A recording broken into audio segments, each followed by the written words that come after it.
Hello students, कैसे हैं आप सब। आशा करती हूँ कि आप अच्छे होंगे। मैं भी बहुत अच्छी हूँ। आज मैं फिर उपस्थित हूँ आपके सामने एक और वीडियो लेकर पेडागोजी ऑफ हिंदी का, यानी हिंदी शिक्षण। आज हम पढ़ेंगे हिंदी शिक्षण के प्रकरण भाषा कौशल और भाषा कौशल के सोपान। मनुष्य में भाषा सीखने की प्रवृत्ति स्वाभाविक रूप से विद्यमान रहती है।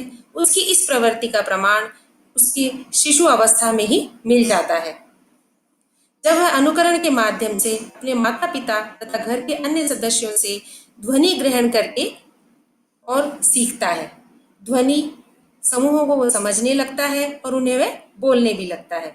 ये स्वाभाविक प्रवृत्ति ही उनसे भाषा सीखने की ओर ले जाती है और इसी तरह से वह धीरे धीरे भाषा सीखने लगता है। भाषा को अगर हम कहें तो भाषा एक कला है। दूसरी कलाओं की भांति इसे सीखा जाता है और सतत अभ्यास से इसमें प्रवीणता लाई जाती है।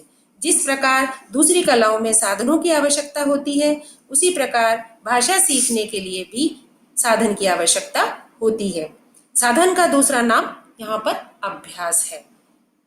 कला की साधना अंततः आदत बन जाती है। शुद्ध एवं शिष्ट बोलने वाले व्यक्ति को स्कूल से पढ़े व्याकरण के नियम चाहे याद ना हो, लेकिन बोलते वक्त वह स्वतः ही उसके मुख से व्याकरण सम्मत शुद्ध भाषा ही निकलेगी। भाषा जो है उसकी परिभाषा हम हमारी पिछली वीडियो में भी देख चुके हैं। पिछली वीडियो में हम भाषा का अर्थ, महत्व, उद्देश्य, परिभाषा, विशेषताएं आदि पढ़ चुके हैं। यहाँ पर हम देख रहे हैं भाषा कौशल और उसके सोपान। भाषा भाषा वह माध्यम है जिसके द्वारा मन के भावों और विचारों को प्रकट किया जाता है और दूसरे के भावों और विचारों को जाना जाता है। आप समझ सकते हैं कि दो व्यक्तियों के बीच में जो माध्यम है यहाँ पर विचारों के आदान प्रदान का, वो भाषा के द्वारा ही संभव है।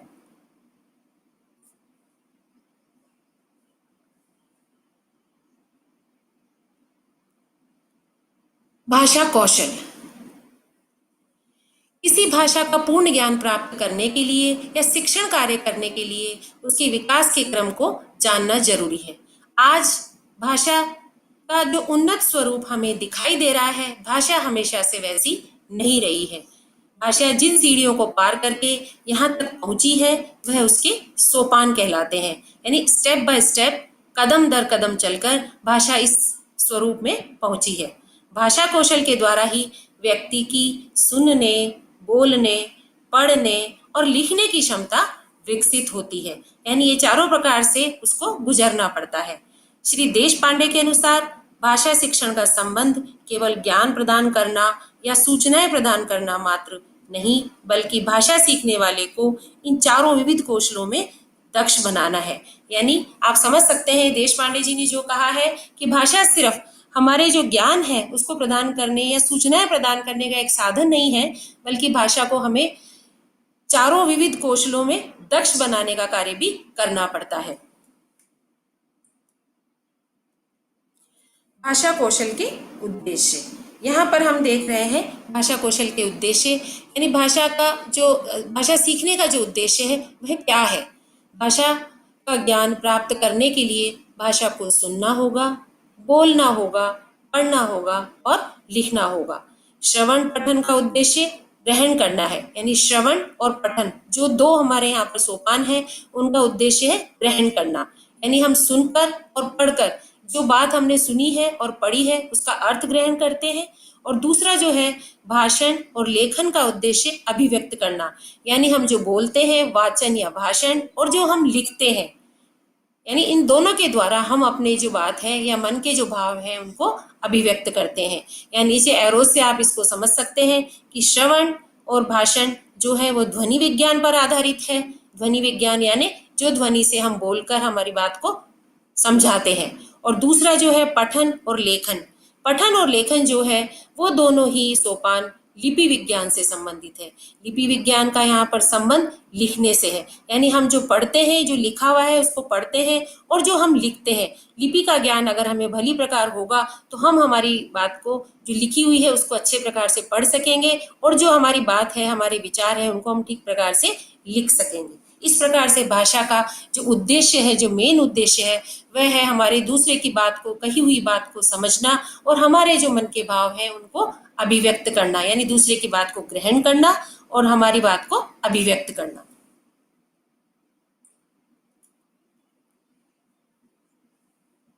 अब हम देखेंगे भाषा कौशल के सोपान। यहाँ पर 4 सोपान की बात कही गई है, शुरू से ही हम उनकी बात कर रहे हैं। यहाँ भाषा कौशल के जो सोपान है उसमें नंबर 1 है सुनना, यानी किसी की बात को बचपन से जो बच्चा सुनता आया है, सबसे पहली जो भाषा का रूप है उसके सामने जो आता है वो सुनना ही आता है। सुनना यानी सुनकर अर्थ ग्रहण करना। बालक बचपन से जब अपने घर में जो घर के सदस्य हैं उनकी बात सुनता है और उनकी बात को सुनकर धीरे धीरे उसको उसका अर्थ ग्रहण करने लगता है, और ये प्रक्रिया उसके भाषा का पहला कदम है। सुनकर अर्थ ग्रहण करना जो है वह उसके ग्रहणात्मक कौशल को बढ़ाता है। ग्रहणात्मक कौशल क्या हुआ, यानी उसको ग्रहण करने की उसकी जो क्षमता है उसको विकसित करता है। दूसरा जो इसमें आएगा वह है बोलना। बोलना यानी वो अपने बोलकर अपनी बात को कहता है और बोलकर कहता है और अपनी बात को, अपने विचारों को प्रकट करता है। तो बोलना में आएगा बोलकर विचार प्रकट करना, यानी यहाँ पर वो क्या कर रहा है, अपने विचारों को प्रकट कर रहा है, जो अभिव्यक्त कर रहा है एक तरह से। तो ये किस कौशल में आएगा, अभिव्यक्तात्मक कौशल। यानी पहला सुनना आया था ग्रहणात्मक कौशल, दूसरा बोलना आएगा अभिव्यक्तात्मक कौशल। तीसरा जो इसमें है वह है पढ़ना, पढ़कर अर्थ को ग्रहण करना। यानी दूसरा जो कोई बात कह गया है, जो बात लिखी गई है, उस बात को हम पहले पढ़ेंगे और उसके अर्थ को हम ग्रहण करेंगे, उसके अर्थ को हम समझेंगे। तो ये किस कौशल के अंतर्गत आएगा, ग्रहणात्मक कौशल के अंतर्गत आएगा।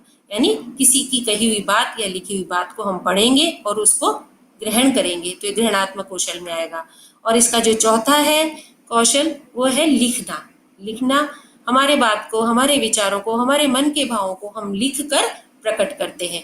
तो यहाँ पर लिखकर विचार को प्रकट करना लिखना में आएगा। और इसका जो कौशल है वह कौन सा आएगा, अभिव्यक्तात्मक कौशल। यानी अपने विचारों को, अपने मन के भावों को लिखकर अभिव्यक्त करना।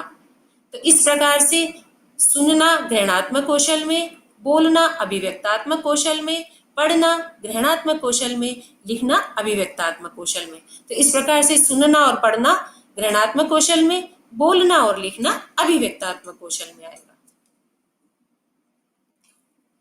भाषाई कौशल को हम इस चार्ट से भी समझ सकते हैं कि भाषाई कौशल के जो 2 पक्ष हैं वो है ग्रहण पक्ष और अभिव्यक्ति पक्ष।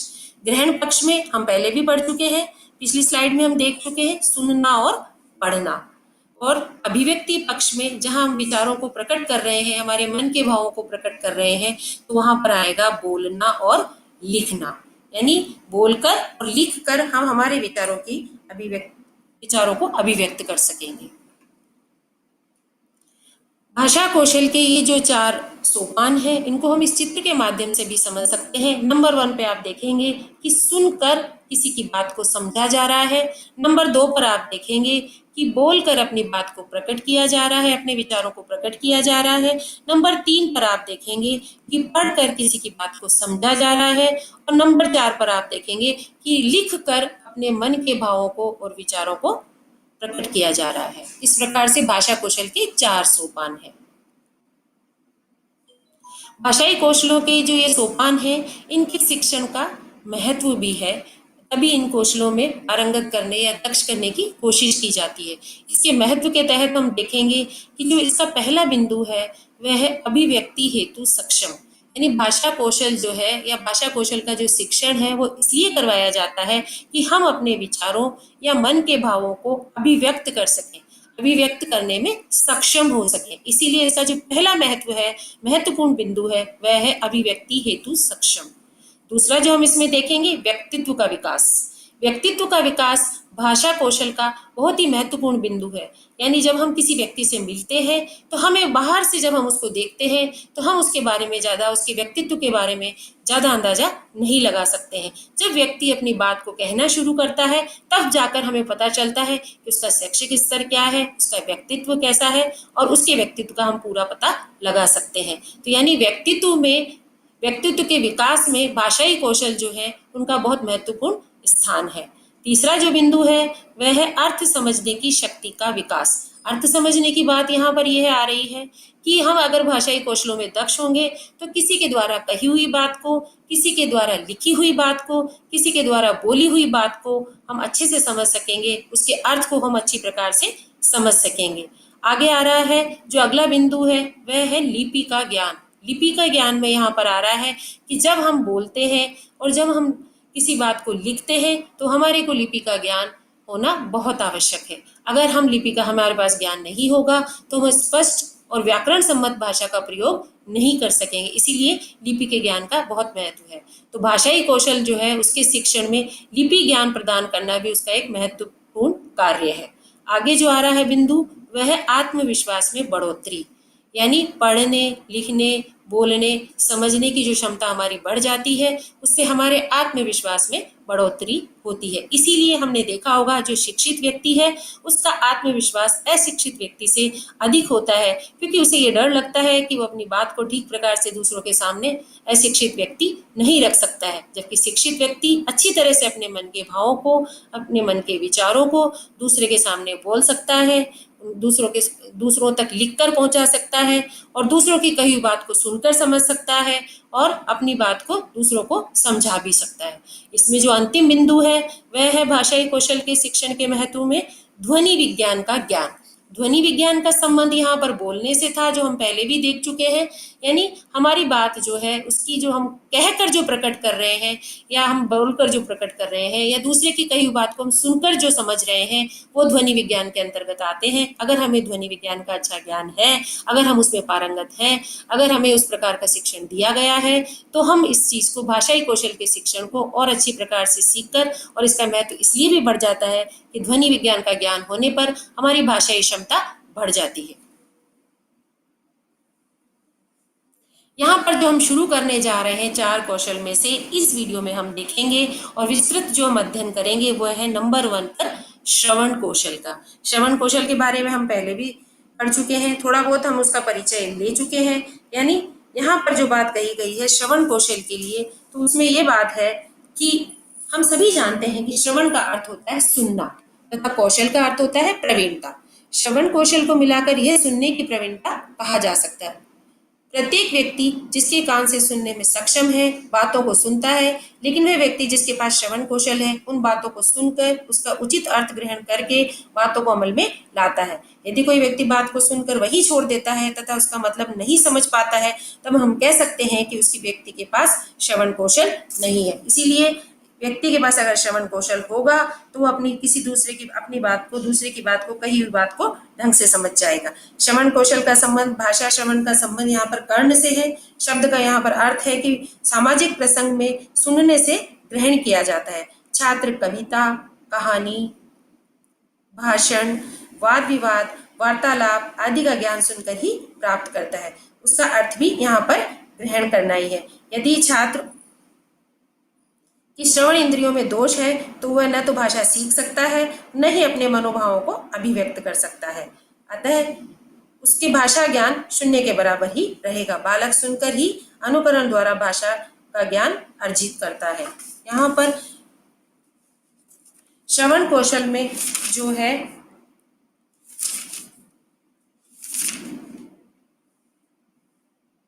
श्रवण शब्द जो है श्रु धातु से बना है, जिसका अभिप्राय है किसी व्यक्ति अथवा यंत्र से उच्चारित हुई ध्वनि, शब्दों, भावों और विचारों को कानों से सुनकर ग्रहण करना। यानी श्रवण शब्द श्रु धातु से बना है, जो इसमें लिखा है आप स्लाइड में देख सकते हैं कि श्रु धातु से बना है और जिसका अभिप्राय है किसी व्यक्ति या यंत्र से उच्चारित ध्वनि, यानी किसी व्यक्ति के मुख से या किसी यंत्र से जो ध्वनि आ रही है। मैं भी अपनी बात आप तक पहुंचा रही हूँ तो अपनी ध्वनि से ही आप तक पहुंचा रही हूँ और आप श्रवण के द्वारा ही उसे समझ पा रहे हैं। तो यहाँ पर किसी व्यक्ति अथवा यंत्र से उच्चारित हुई ध्वनि, शब्द, भाव और विचार वो कान से सुनकर ग्रहण करते हैं। मैं जो यहाँ पर अपने वीडियो में बोल रही हूँ आप भी सुनकर ही मेरी बात को समझ रहे हैं, अपने कानों के द्वारा इस ध्वनि को सुन रहे हैं, मेरी ध्वनि आप तक पहुंच रही है और इस तरह से श्रवण कौशल का उपयोग आप भी यहाँ पर कर रहे हैं। सुनकर अर्थ समझने की क्षमता, सुनकर अर्थ समझने की क्षमता ही श्रवण कौशल है। तो मैं समझती हूँ यहाँ पर आप श्रवण कौशल का मतलब तो समझ ही गए हो। आगे आता है श्रवण कौशल का उद्देश्य। कोई भी कार्य हम जीवन में बिना उद्देश्य के नहीं करते हैं। यहाँ पर जो हम कौशल सीख रहे हैं, इन सभी कौशल का जो उद्देश्य है वह है हमें भाषा का ज्ञान कराना, भाषा में प्रवीणता प्रदान कराना। अब जो हम पहला कौशल पढ़ रहे हैं श्रवण कौशल, तो यहाँ पर भी इसका कोई ना कोई उद्देश्य जरूर है। और इसका जो पहला उद्देश्य हम देख रहे हैं या बिंदु देख रहे हैं वह है भाषा को ग्रहण करना। यानी बालक जब बचपन में घर में सीखना शुरू करता है, थोड़ा सा बड़ा होता है, समझने लगता है, तो सबसे पहले वो अपने परिवार की जो बातें हैं, जो घर के लोग हैं बात कर रहे हैं, जो भाषा उपयोग कर रहे हैं, उसको ग्रहण करने की कोशिश करता है। उस समय तक उसे किसी भी भाषा का ज्ञान नहीं होता है, लेकिन वो फिर भी ग्रहण करने की कोशिश करता है। तो यहाँ पे जो इसका मुख्य उद्देश्य हुआ वह भाषा को ग्रहण करना। अगला बिंदु जो हम इसमें देखेंगे वह है श्रवण के माध्यम से ध्यान पूर्वक सुनकर वक्ता के आशय को समझना। यानी श्रवण के माध्यम से मैं उम्मीद करती हूँ कि आप भी मेरे इस वीडियो को ध्यान पूर्वक सुनकर मेरी कही हुई बात को समझ रहे होंगे। इस लाइन का मतलब आप समझ रहे हैं ना यहाँ पर, कि श्रवण के माध्यम से ध्यान पूर्वक सुनकर वक्ता के आशय को समझना। यानी यहाँ पर वक्ता कौन हुआ? मैं वक्ता हूँ। और श्रोता कौन हुआ? श्रोता आप लोग हैं। यानी मेरी कही हुई बात को आप अच्छे से सुन रहे हैं और श्रवण कौशल का भरपूर उपयोग कर रहे हैं। तो श्रवण कौशल का यही एक मुख्य उद्देश्य और भी है। और आगे अपन देखते हैं, इसके और कुछ उद्देश्य भी हो सकते हैं, और वो है कि ध्वनियों के सूक्ष्म अंतर को पहचानना। यानी ध्वनि उच्च है, निम्न है, ध्वनियों के जो सूक्ष्म अंतर है उनकी भी हम पहचान यहाँ पर कर सकते हैं। अब है श्रवण कौशल का महत्व। यानी किसी चीज की आवश्यकता होती है तो हम उसे सीखते हैं, फिर उसका कोई ना कोई सीखने का एक उद्देश्य होता है, हम उसी एक कदम और आगे बढ़ाते हैं, उस उद्देश्य को पूरा करने की कोशिश करते हैं। बिना किसी महत्व के हम किसी कार्य को नहीं करते। इसी प्रकार से यहाँ पर भी हम हमारे श्रवण कौशल को उच्च बनाना चाहते हैं, श्रवण कौशल में पारंगत होना चाहते हैं, इसीलिए हम इस कौशल को सीखने की कोशिश कर रहे हैं। तो यहाँ पर श्रवण कौशल का महत्व, इसका महत्व है, पहला जो बिंदु इसमें आएगा ध्वनियाँ। यानी ध्वनि के द्वारा हम किसी की कही हुई बात को सुनेंगे और समझेंगे। तो यहाँ पर ज्ञान का आधार क्या हुआ? ध्वनियाँ। यानी ध्वनि के द्वारा हमने किसी की बात को सुना और समझा। अगला जो इसमें बिंदु है वह है श्रवण अन्य कौशलों का आधार। हाँ, ये एक बहुत महत्वपूर्ण बिंदु है कि जो 4 कौशल हैं उनमें जो पहला श्रवण कौशल है वो अन्य कौशलों का आधार है। यानी ये पहला कौशल भी है, और ये कौशल अगर हमें ठीक प्रकार से सीख लेते हैं तो अन्य कौशल भी हम बहुत अच्छे तरह से सीख लेंगे। यानी हम सुनने के जो शिष्टाचार है उसका पालन करेंगे, सुनने के जो नियम है उनका पालन करेंगे, तो हम इस कौशल में पारंगत हो जाएंगे और अन्य कौशल तक बहुत अच्छी तरह आसानी से पहुंच जाएंगे। इसमें जो अगला बिंदु आएगा वह है ध्वनियों के सूक्ष्म अंतर की पहचान। यानी ध्वनियों में सूक्ष्म अंतर होता है, हाँ और ना में, किसी शब्द के उच्चारण में, ध्वनियों में जो सूक्ष्म अंतर पाया जाता है उस अंतर की पहचान भी श्रवण कौशल के द्वारा ही होती है। कोई बात कहता है और उसकी बात के कहने में जो ध्वनियों शब्दों में जो अंतर होगा, शब्द को उच्चारित करने से जो ध्वनि निकलती है उसमें जो अंतर होगा, उसको हम सुनकर उस अंतर को समझेंगे और उस शब्द के मीनिंग को समझ पाएंगे या उस शब्द के अर्थ को समझ पाएंगे। इसमें अगला जो बिंदु आएगा वह है शिक्षक का आदर्श वाचन। यानी शिक्षक का आदर्श वाचन, शिक्षक जो बोलता है वह उसका आदर्श वाचन है, और छात्र क्लास में जो उसकी कही हुई बात का अनुकरण करते हैं वह अनुकरण वाचन में आते हैं। तो यहाँ पर शिक्षक के आदर्श वाचन से मतलब है कि शिक्षक कक्षा में जो पढ़कर या बोलकर जो बात अपनी बच्चों तक पहुँचाने की कोशिश करता है, छात्रों तक पहुँचाने की कोशिश करता है या पाठ को पढ़ता है, वह कहलाता है आदर्श वाचन, और छात्र उसका अनुकरण करने की कोशिश करते हैं। इसमें और भी बिंदु हो सकते हैं जो मैंने इस स्लाइड में नहीं लिए हैं, लेकिन आप लोग अपने मन से भी लिख सकते हैं, और भी इसमें बिंदु बन सकते हैं। जैसे वाचन कौशल का विकास अलग से आप लिख सकते हैं, लेखन कौशल का विकास आप अलग से लिख सकते हैं, विभिन्न साहित्यिक व सांस्कृतिक कार्यक्रमों की प्राप्ति में सहायक, ये भी इसका एक पॉइंट हो सकता है। भाषा शिक्षण के उद्देश्यों की प्राप्ति, ये भी इसके महत्व में आ जाता है। और इस प्रकार से श्रवण कौशल के बहुत सा महत्व है। इसके बाद हम देखेंगे श्रवण कौशल की विधियां, यानी श्रवण कौशल को हम किन किन विधि के माध्यम से हम उसमें प्रवीणता ला सकते हैं, किन किन माध्यम से हम श्रवण कौशल को बहुत अच्छी तरह से सीख सकते हैं। इसकी जो विधियां हैं उनमें हम सबसे पहले देखेंगे सहस्वर वाचन। सहस्वर वाचन नाम से आपको पता चल रहा है, आप समझ पा रहे हैं सहस्वर वाचन। इसका मतलब हुआ कि शिक्षण के द्वारा किए आदर्श वाचन और शिक्षा के किसी छात्र द्वारा किए जाने वाले अनुकरण को ध्यानपूर्वक सुनकर शुद्ध उच्चारण, बलाघात, गति आदि का ज्ञान प्राप्त करते हैं। इसमें शिक्षक को यह पता चलता रहता है कि छात्र छात्राओं का श्रवण कौशल किस दिशा में और कितना विकसित कर रहा है। सहस्वर वाचन, यहाँ पर सहस्वर वाचन में शिक्षक अपना आदर्श वाचन प्रस्तुत करता है और छात्र उसको अनुकरण द्वारा अनुकरण वाचन प्रस्तुत करते हैं, और इससे अध्यापक को पता चल जाता है कि उसके जो छात्र हैं उचित यति, गति, बलाघात का प्रयोग कर रहे हैं या नहीं कर रहे हैं। अगला जो इसमें विधि आएगी वह है भाषण। भाषण जैसा नाम से ही पता चल रहा है, भाषण बालकों में मौखिक अभिव्यक्ति का विकास करने के लिए सर्वश्रेष्ठ साधन है। भाषण श्रवण का विकास करने के लिए भी उत्तम साधन है। बालकों को पहले ही ये बता देना चाहिए कि भाषण की ध्यानपूर्वक सुने, क्योंकि बाद में उनसे प्रश्न पूछे जाएंगे और उन्हें सही प्रश्नों का उत्तर देना होगा। ऐसी स्थिति में प्रश्नों का उत्तर देने हेतु सभी छात्र भाषण को ध्यान से सुनते हैं, और यहाँ पर उनको भाषण सुनने की जो एक कला है या कौशल है उसमें पारंगत वो हो जाते हैं और उसमें उनको एक सार्थकता मिल जाती है। अगली जो इसमें विधि आएगी वह है प्रश्नोत्तर विधि। इस विधि के नाम से ही पता चल रहा है प्रश्नोत्तर, यानी प्रश्न और उत्तर। यहाँ पर जो प्रश्नों की बात है, यह विधि जिसमें श्रवण कौशल के विकास का परीक्षण हो जाएगा। विकास के साथ साथ बालकों से प्रश्न पूछने चाहिए, या यूं कहिए कि पाठ का विकास प्रश्नोत्तर विधि से किया जाए। ऐसा करने से कक्षा में सभी छात्र शिक्षक को ध्यान से सुनते हैं और कक्षा में समाधान करते रहते हैं। प्रश्नोत्तर विधि के बाद जो अगली विधि आ रही है वह है श्रुत लेखन। श्रुत लेखन यानी शुद्ध लेखन। श्रुत लेखन शुद्ध लेखन के अभ्यास हेतु सशक्त और सार्थक विधि है। इस विधि का प्रयोग श्रवण कौशल के विकास के लिए करना भी उपयुक्त रहता है। श्रुत लेखन में विद्यार्थी को सुनकर लिखना पड़ता है, परंतु जो विद्यार्थी ध्यानपूर्वक सुनेगा वही समस्त सामग्री को शुद्ध रूप से लिख सकेगा। जो विद्यार्थी ध्यान से नहीं सुनेगा तो समस्त सामग्री को लिखने में सफल नहीं हो सकेगा। ध्यान से न सुनने के कारण लिखने में कुछ न कुछ अवश्य ही छूट जाएगा, यानी वो सुनने का जो शिष्टाचार है उसका पालन करेगा तो वो ढंग से अपनी बात को लिख पाएगा। इस प्रकार से श्रुत लेखन शुद्ध लेखन में उसको दक्षता हासिल हो सकती है। अगली जो विधि इसमें आएगी वह है कहानी सुनना। कहानी कहना और सुनना दोनों ही एक तरह की कला है।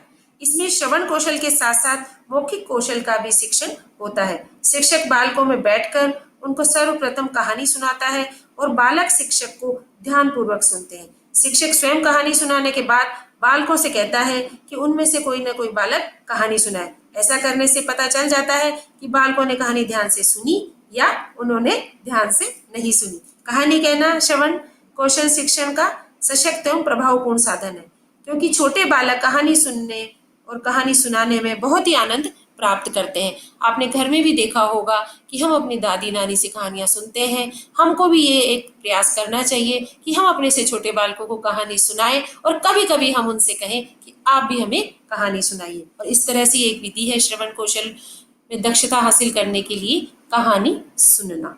अगली जो विधि इसमें आएगी वह है वाद विवाद।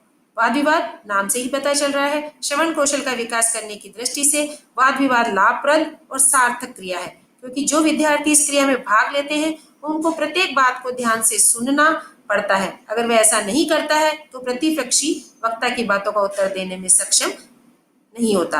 वाद विवाद के समापन के बाद समस्त कक्षा में प्रश्न पूछने चाहिए, जिससे श्रवण कौशल के विकास का परीक्षण भी हो जाएगा। आपने वाद विवाद प्रतियोगिताएं देखी होगी। वाद विवाद प्रतियोगिता में जो उसके पार्टिसिपेंट्स होते हैं, जो उसके प्रतिभागी होते हैं, वो क्या करते हैं, एक होता है उसमें पक्ष और दूसरा होता है विपक्ष। जब पक्ष का व्यक्ति बोल रहा होता है तो विपक्ष का व्यक्ति अगर उसके सुनने का कौशल या श्रवण कौशल अच्छा है तो वो पक्ष के में बोलने वाले व्यक्ति की बात को ध्यान से सुनता है और उसके जो पॉइंट्स है उनको नोट कर लेता है। जब उसकी खुद की बारी आती है और विपक्ष का व्यक्ति बोलता है तो जो पक्ष वाले व्यक्ति ने अपनी बातें कही थी उनमें से कुछ पॉइंट्स वो लेता है और उन पॉइंट्स को वो उठाकर और अपनी बात को बहुत सबूत के साथ वो दूसरों के सामने बहुत ही दृढ़ता से अपने पक्ष को रख सकता है। अगली जो इसमें आएगी वह है रेडियो। रेडियो सुनकर और सुनने का जो शिष्टाचार है उसमें यह आ जाता है कि रेडियो के द्वारा भी बालक बहुत सी चीजें सुनता है और सुन सुनकर वो सीख सकता है। इससे अगली जो विधि है इसमें आएगी वह है वार्तालाप। वार्तालाप यानी आप अच्छी तरह से इसको देखकर या सुनकर भी समझ सकते हैं। वार्तालाप का मतलब क्या होता है कि एक तरह से बैठ करके और बातचीत आपस में करना, और वार्तालाप में भी यही होता है कि एक व्यक्ति बोलता है और दूसरा सुनता है। इस प्रकार से बोलने और सुनने दोनों के शिष्टाचार का हम पालन कर सकते हैं। अब जो आगे आएंगे वो है श्रवण कौशल के विकास के तत्व, यानी श्रवण कौशल का विकास किस प्रकार से भली प्रकार हो सकता है, इसकी विकास के क्या क्या तत्व हो सकते हैं, श्रवण कौशल को हम किस प्रकार से बहुत ही अच्छी तरह से इसमें दक्ष हो सकते हैं, इसके लिए इसके विकास के तत्वों को जानना बहुत ही जरूरी है। इसमें श्रवण कौशल के विकास के तत्वों में जो मुख्य पहला बिंदु है वह आएगा कि वक्ता के मुख से उच्चारित ध्वनि को ध्यान पूर्वक सुनना। यहाँ पर भी वही बात आ रही है कि वक्ता के मुख से उच्चारित ध्वनि, यानी जो बोल रहा है, यानी मैं आपके सामने बोल रही हूँ तो ये मेरे मुख से उच्चारित ध्वनि है। आप अगर इसको ध्यानपूर्वक सुन रहे होंगे तो आप अपने परीक्षा में आने वाले प्रश्नों के उत्तर बहुत आसानी से दे सकेंगे। यानी वक्ता के मुख से उच्चारित ध्वनि को ध्यानपूर्वक सुनना श्रवण कौशल के विकास के लिए एक ये बहुत ही महत्वपूर्ण बिंदु है कि अगर हम किसी की बात को ध्यान से सुनते हैं तो हम उसकी बात को बहुत अच्छी तरह से समझ सकते हैं और आगे आने वाले समय में हम उस बात को काम में भी ले सकते हैं। उन विचारों को हम आगे आने वाले समय में कहीं ना कहीं काम में ले सकते हैं। तो इस प्रकार से वक्ता की बात जो है उसको ढंग से सुनना और फिर उसको सुनकर ही उसकी बात को समझना। अगला जो बिंदु इसमें आएगा वह है विषय का रुचिकर होना। आप मेरी बात को सुन रहे होंगे, मुझे पूरा विश्वास है ये विषय आपके लिए रुचिकर होगा, ये भी मुझे पूरा विश्वास है। क्यों? क्योंकि ये आपके पाठ्यक्रम का हिस्सा है। आपके आने वाली परीक्षाओं में जो प्रश्न होंगे उनके उत्तर में ये सहायक होगा, तो इसीलिए ये आपके लिए रुचिकर होगा। जो चीज़ आपके काम की नहीं है, जो आपके लिए रुचिकर नहीं है, जो आपको लगता है कि भविष्य में मेरे काम आने वाली नहीं है, उस बात को आप ठीक प्रकार से नहीं सुनते हैं। हम कोई भी किसी भी बात को तभी बहुत ध्यान से सुनते हैं जब हमारा उसमें कोई ना कोई स्वार्थ हो या हमें उसमें किसी न किसी प्रकार की रुचि हो। तो यहाँ पर विषय का रुचिकर होना भी बहुत जरूरी है। श्रवण कौशल के विकास के लिए जो दूसरा बिंदु है वो बहुत ही महत्वपूर्ण है कि विषय का रुचिकर होना। विषय रुचिकर होगा तो हमारा ध्यान पूरा का पूरा वक्ता की बात पर होगा और हम उस बात को बहुत ढंग से सुनेंगे और सुनने के शिष्टाचार का पालन करेंगे। अगला जो इसमें आएगा बिंदु वह है वक्ता की संप्रेषण शैली अगर उचित है तो विकास होता है। संप्रेषण शैली में यहाँ पर आ जाती है बात वक्ता की, यानी मैं जो बात अपनी कह रही हूँ, मेरी जो बात आप तक पहुँचा रही हूँ, अगर मैं ये बात स्पष्ट तौर पे आपके तक नहीं पहुँचा सकती हूँ तो आप उस बात को नहीं समझ सकेंगे, न आप उसमें रुचि लेंगे और आपके वो समझ में भी नहीं आएगी। मेरी जो संप्रेषण शैली है, मेरी जो अपनी बात आप तक पहुँचाने की शैली है, मेरी जो बात यहाँ पर आप तक कहने की बात जो तरीका है, अगर वह सही है और अगर वह प्रभावी है और अगर वह उचित है तो आप मेरी बात को बहुत ध्यान से सुनेंगे और इस तरह से श्रवण कौशल का विकास हो सकेगा आप लोगों का। वक्ता की संप्रेषण शैली अगर उचित नहीं है तो श्रोता का उसमें कोई रुचि नहीं होगी, श्रोता को वो बात समझ में नहीं आएगी और श्रोता उस बात को नहीं सुनेगा और न ही कोई अर्थ ग्रहण कर सकेगा। तो इस प्रकार से वक्ता की संप्रेषण शैली अगर उचित है तो विकास होता है। अगला बिंदु जो इसमें आएगा, कहानी, नाटक, बाल गीत, कविता आदि सुनने से विकास होता है।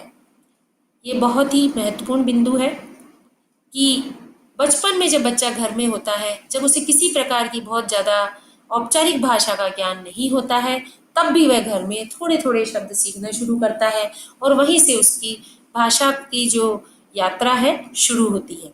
यानी वो अपने से बड़ों से कहानी सुनता है, थोड़ी थोड़ी उनकी भाषा समझने लगता है और कहानियाँ सुनने लगता है।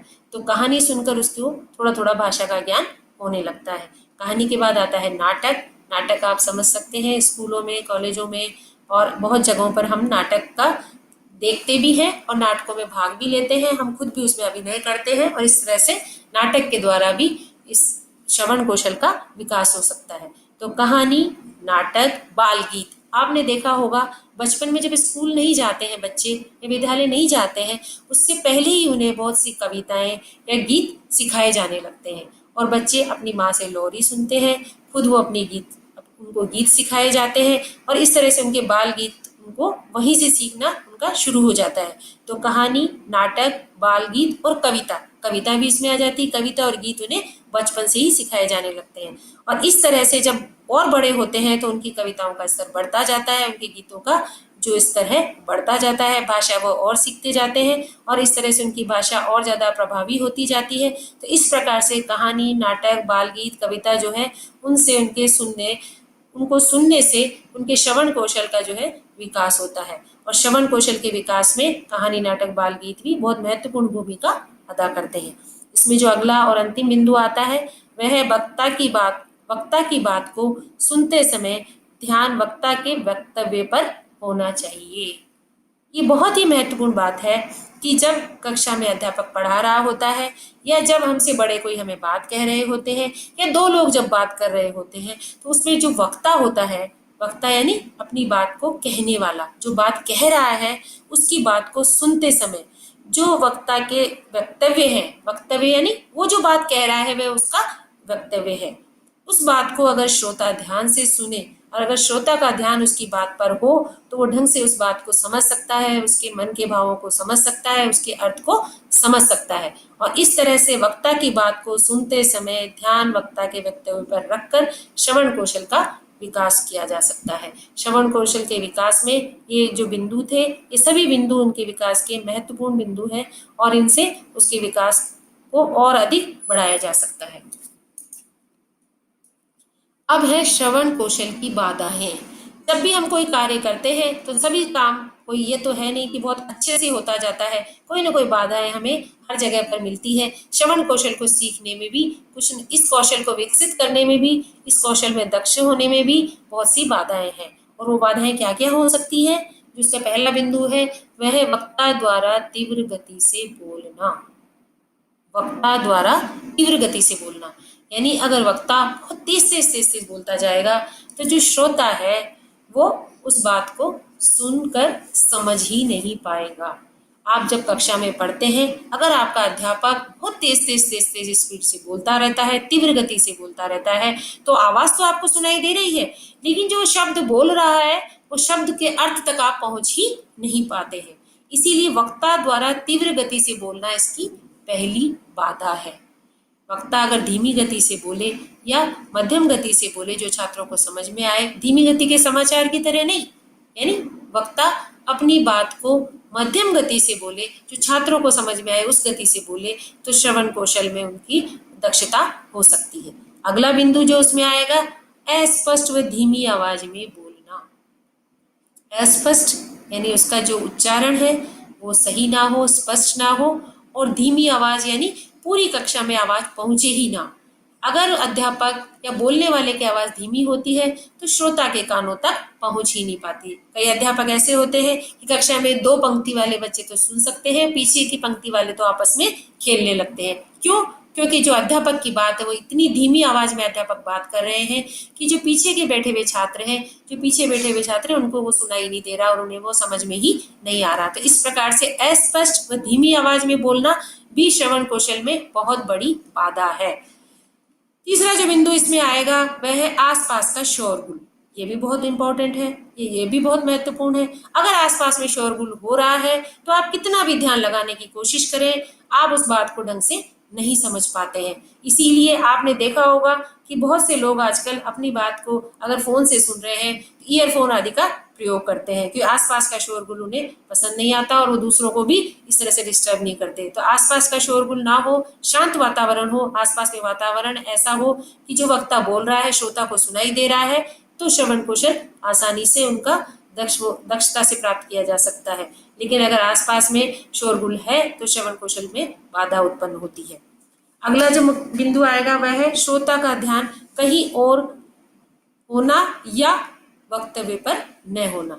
यानी मैं आपको अभी बोल रही हूँ, आपने मेरा वीडियो ऑन कर रखा है, लेकिन आप मेरी बात को नहीं सुन रहे हैं, मेरे वक्तव्य को नहीं सुन रहे हैं और अपने आपके आसपास के वातावरण में आप ध्यान लगा रहे हैं, तो मेरी बात आपके कानों तक नहीं पहुंच रही होगी। आप श्रवण कौशल में कितने भी पारंगत हो, अगर आप मेरी बात को ध्यान नहीं दे रहे हैं तो मेरी कही हुई बात, मैं जो आपको पढ़ा रही हूँ, वो आपके कानों तक पहुंच ही नहीं पा रही है, उसके अर्थ तक आप पहुंच ही नहीं पा रहे हैं। यानी श्रोता का ध्यान, श्रोता यहाँ पर कौन हो गया? जो सुन रहा है। तो श्रोता का ध्यान वक्तव्य पर होना चाहिए, दूसरी जगह पर नहीं होना चाहिए। और अंतिम जो इसमें बाधा है, उसका जो बिंदु है वह है विषय का रुचिकर न होना। अगर मैं बहुत ऐसी बात बोलूं कि मैं बोलती जाऊं जो आपके विषय के न तो अनुकूल हो और न रुचिकर हो, तो आप भी मेरी बात को ज्यादा देर तक नहीं सुनेंगे। इसीलिए विषय का रुचिकर होना भी बहुत ही आवश्यक है। धन्यवाद।